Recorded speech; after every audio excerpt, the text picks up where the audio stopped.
Bismillahirrahmanirrahim. Assalamualaikum warahmatullahi Bismillahirrahmanirrahim. wabarakatuh. Waalaikumsalam. We are from second group. Will be discussed about phenomenological research. And before we start, let's say basmalah. Bismillahirrahmanirrahim. So the first material is about definition of phenomenological research. Will be delivered by Nariwandari. Time is yours. Okay, thank you, Salsabila. So, phenomenological study describe the common meaning of several individuals of their lived experience of a concept or a phenomenon. Phenomenologists focus on describing what all participants have in common as they experience a phenomenon. A qualitative researcher identifies a phenomenon as an object of human experience.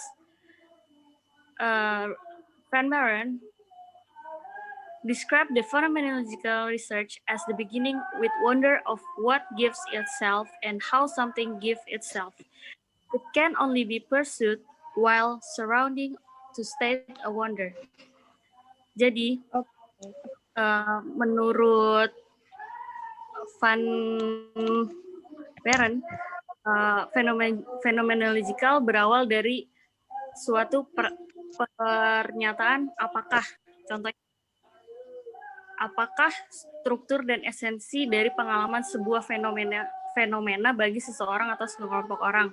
Fenomena yang dimaksudkan bisa berupa emosi tentang rasa kesepian, cemburu, atau marah. Peneliti kualitatif berusaha untuk memahami makna peristiwa atau gejala serta interaksi pada orang atau sekelompok orang dalam situasi tertentu. Nah, karena fenomenologi berada di bawah payung paradigma interpretif, maka pendekatan ini menghendaki adanya sejumlah asumsi yang berlainan dengan cara yang digunakan paradigma dengan menemukan fakta atau penyebab dari suatu peristiwa itu. Oke, thank you, moderator. So the next material is about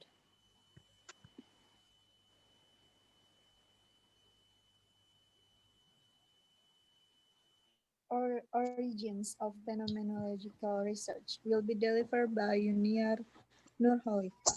Time is yours. Okay, thank you, moderator. So, origins of phenomenological research. The historical movement of phenomenology is the philosophical tradition launched in the first half of the 20th century by Edmund Husserl, Martin Heidegger, and Maurice Merleau-Ponty, and also Jean-Paul Sartre. In that movement, the discipline of phenomenology was prized as the proper foundation of all. The methods and characterization of the discipline were widely debated by Husserl and his successors, and these debates continue to the present day.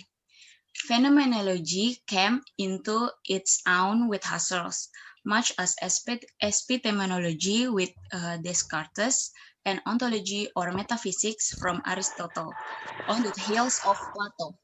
Yet, phenomenology has been practiced with or without the name for many centuries. When Hindu and Buddhist philosophers reflected on states of consciousness achieved in a variety of meditative states, they were practicing phenomenology. When Descartes, Hume, and Kant characterized states of perception, thought, and imagination, they were practicing phenomenology. When Brentano classified varieties of mental phenomena, he too was practicing phenomenology. And when recent analytic philosophers of mind have addressed issue of consciousness and intentionally, they have often been practicing phenomenology. Still, the discipline of phenomenology, its roots tracing back through the centuries, came to full flower in Husserl. Phenomenology, as we know, it was launched by Edmund Husserl in his logical investigation. And there are people who expanded his views such as Heidegger, Sartre, and Merleau-Ponty. Phenomenology is very popular in the social and health sciences, especially in sociology, psychology, nursing, health sciences, and education. Husserl's ideas are abstract and make Ponti ask, what is phenomenology? In fact, Husserl calls the entire project that happens these current days as a phenomenology. The definition of phenomenology offered above will thus be debatable, for example, by Heideggerians and Heidegger. He is agree with Husserl says that phenomenology is everything that concerns with human experience as it is lived. But he does not agree with Husserl's view of the importance of description rather than understanding. Writers that follow the footsteps of Husserl also seem to point to different philosophical arguments for the use of phenomenology today. Looking across all this perspective, however, we see that the philosophical assumption rests on some common grounds. The study of the lived experiences of persons, the view that these experiences are conscious ones, and the development of description of the essence of the experiences, not explanation or analysis. That's all. Thank you. Okay, the next material is about features of phenomenological research. It will be divided by two speakers. The first speaker is Alia. Time is yours. Feature of phenomenological research.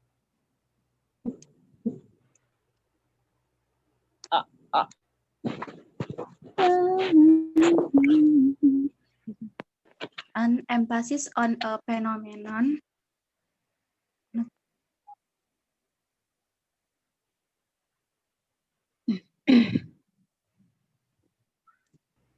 to be explored placed in terms of a single concept or idea, such as the educational idea of professional growth, the psychological concept of grief, or the health idea of caring relationship. The second is the exploration of this phenomenon with a group of individuals who have all experienced the phenomenon. This heterogeneous group is identified that may vary in size from 3 to 4 individuals to 10 to 15. The third is a philosophical discussion about the basic ideas involved in conducting a phenomenology. This turns on the life experience of individuals and how they have put subjective experience of the phenomenon and objective experience of something in common with other people. There is refusal of the subjective-objective perspective, and for this reason, phenomenology lies somewhere on a continuum between qualitative and quantitative research. Review lagi. Okay, thank you, Alia. Next, in some forms of phenomenology, the researcher breaks himself or herself out of the study by discussing personal experiences with the phenomenon, and the purpose is to identify personal experiences with the phenomenon and to partly set them aside so that the researcher can focus on the experiences of the participant in the study. After that, data collection procedure that typically involves interview individuals who have experienced the phenomenon. This is not universal trait. However, as some phenomenological studies involve varied sources of data, such as poems, observation, and documents. Next, data analysis that can follow systematic procedure that move from the narrow units of analysis and onto broader units and onto detailed description that summarize two elements. And the last is an ending for phenomenology with a descriptive passage that discusses the essence of the experiences for individuals, incorporating what they have experienced and how they experience. Thanks. Okay, thank you, Livza. So the next material is about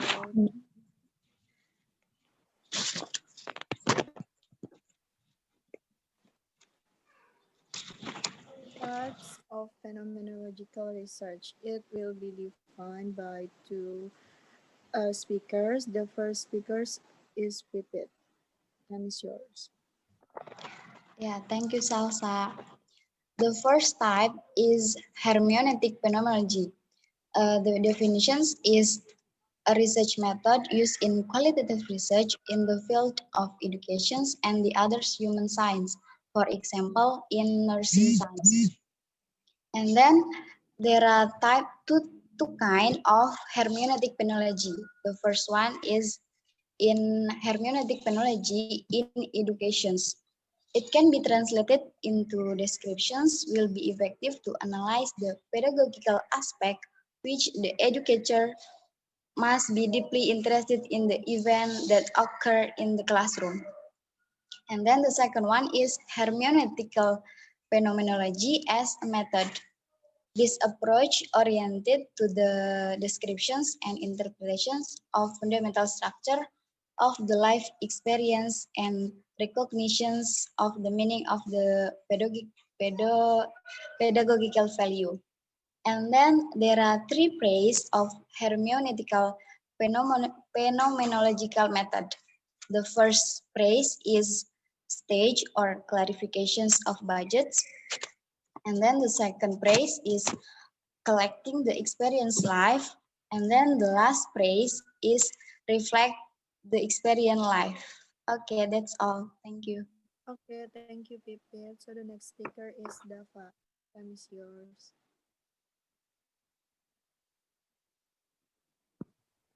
Okay, thank you, Salsa. So, I'm going to explain to you about transcendental and psychological phenomenology. Okay, so according to Mustakas in 1994, transcendental or psychological phenomenology is focused on less on interpretation of the researcher and more on the description of the experience of the participants itself. Okay, in addition, Mustakas focused on one of Husserl concept, epoch, or bracketing, in which investigators set aside their experience as much as possible to take a fresh perspective toward the phenomenon under examinations. Hence, transcendental means in which everything is perceived freshly as if for the first time, according to Mustakas 1994, page 34. Okay, Mustakas admits that this state is seldom perfectly achieved. However, we see researchers who embrace this idea when they begin a project by describing their own experiences with the phenomenon and bracketing out their views before proceeding with the experiences of others. Phenomenology originates in philosophical traditions that evolve over centuries. However, most historians credit Edmund Husserl for defining phenomenology. Some of Husserl's academic history can provide insight into his transcendental approach to phenomenology. Husserl's initial work focused on mathematics as the object of study, but then moved to examine the phenomena.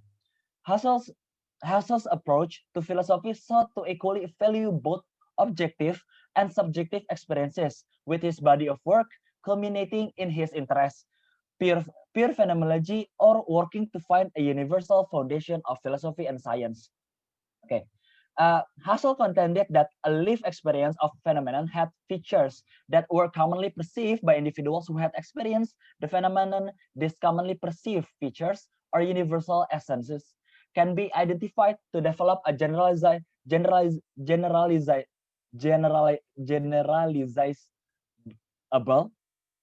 okay to generalizable description. The essences of phenomenon, according to Husserl, represented the true nature of the researcher engaging in Husserl's phenomenology. Then is to describe things in themselves, to permit what is before one to enter consciousness and essences in the light of intuitions and self-reflection. The process involves a blending of what is really present with what is imagined as present from vantage point of possible meanings. Thus a unity of real and the ideal. In other words, the challenge is to engage in the study that person's life experience of a phenomenon that highlights a universal essence of that phenomenon. This requires the researcher to suspend his or her own attitudes, beliefs, and suppositions in order to focus on participants' experience of the phenomenon and identify the essences of the phenomenon itself. One of Husserl's great contribution to philosophy and science is the method he developed that enables researchers to suspend the natural attitude as well as the naive understanding of what we call the human mind, and that disclose the realm of transcendental subjectivity as a new field of inquiry. That's enough for me. Thank you. Okay, thank you for the file. And the next material is about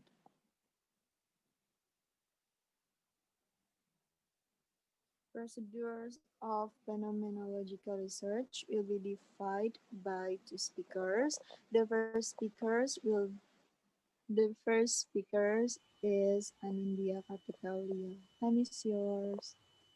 Okay, thank you, moderator. So, for the procedures of phenomenological research, first is determine if the research problem is the best examined by using a phenomenological approach. Jadi langkah pertama itu adalah tentukan dulu problem penelitian yang sudah kita punya ini cocok kira-kira tidak menggunakan phenomenological approach ini. Lalu second step, identify a phenomenon of interest to study and describe it. Lalu langkah kedua adalah kita identifikasikan identifikasi fenomena apa yang menarik untuk diteliti. Lalu third step, distinguish and specify the broad philosophical assumptions of phenomenology. Langkah ketiga ini yaitu maksudnya lalu setelah tadi kita sudah menemukan fenomena yang menarik untuk dipelajari, kita cari teori dan asumsi mengenai fenomena tersebut. Lalu fourth step, collect data from the individuals who have experienced the phenomenon by using in-depth and multiple interviews. Lalu langkah keempat yaitu kita mengumpulkan data dari individu-individu yang pernah mengalami fenomena yang tadi sudah kita ambil untuk kita teliti dengan menggunakan in-depth and multiple interview, karena kan phenomenological research ini adalah salah satu metode research yang menggunakan metode kualitatif gitu. Thank you. Okay, thank you for Anindya Kapitalia. So next, the second speaker is Ganti Marianti.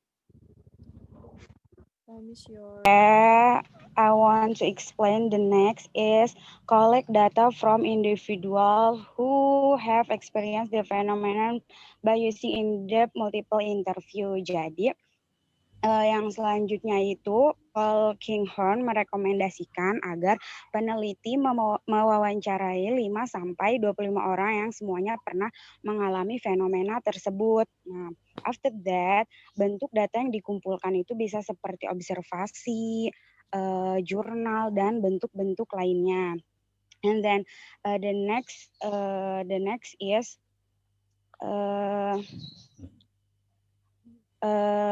selanjutnya yaitu memeriksa data, misalnya transkripsi wawancara dan menyoroti pertanyaan-pertanyaan pentingnya. Nah, next yaitu mengembangkan deskripsi tekstural dan strukturalnya. Peneliti juga menulis tentang pengalaman mereka sendiri dan konteks serta situasi yang telah mempengaruhi pengalaman mereka. Nah, next yaitu laporan esensi fenomena tersebut dengan menggunakan deskripsi gabungan dari deskripsi struktural dan tekstural. Nah, kemudian peneliti menulis deskripsi komposit yang menyajikan esensi dari fenomena tersebut.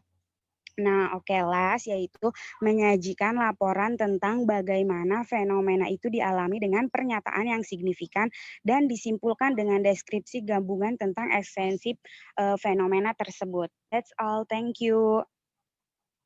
Okay, thank you for Yanti Mariani. So the last material is about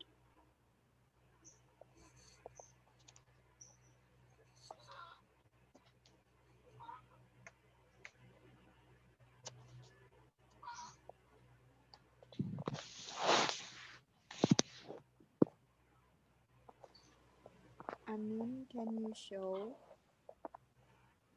Udah ini. the material Challenges is in about challenges in phenomenological research. Will be delivered by Risa Delvira. Tamisi. Okay, thank you, Salsa.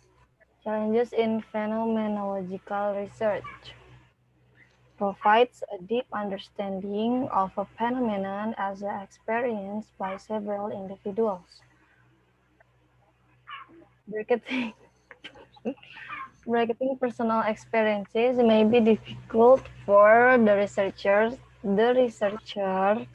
to implement because the interpretations of the data always incorporate the assumption that the researchers bring to the topic.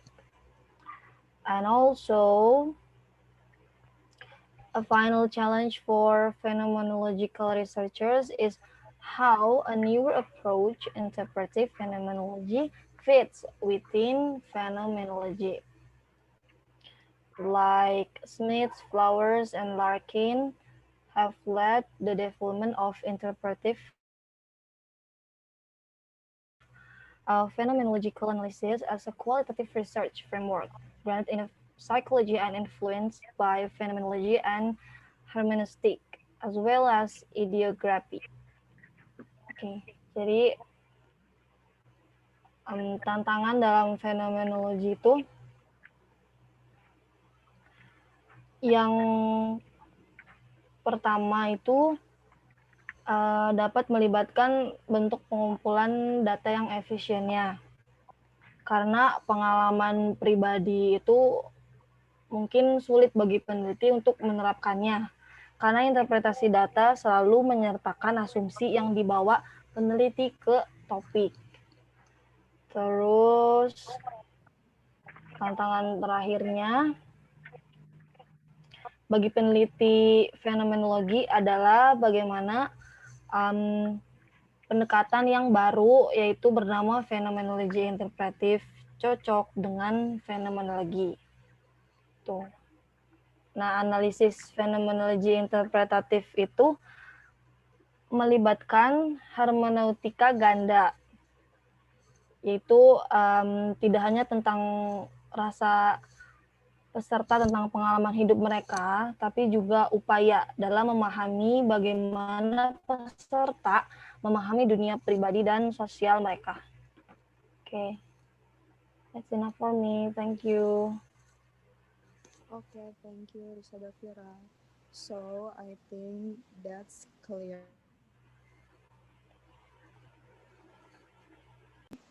That's enough from us. Assalamualaikum warahmatullahi wabarakatuh.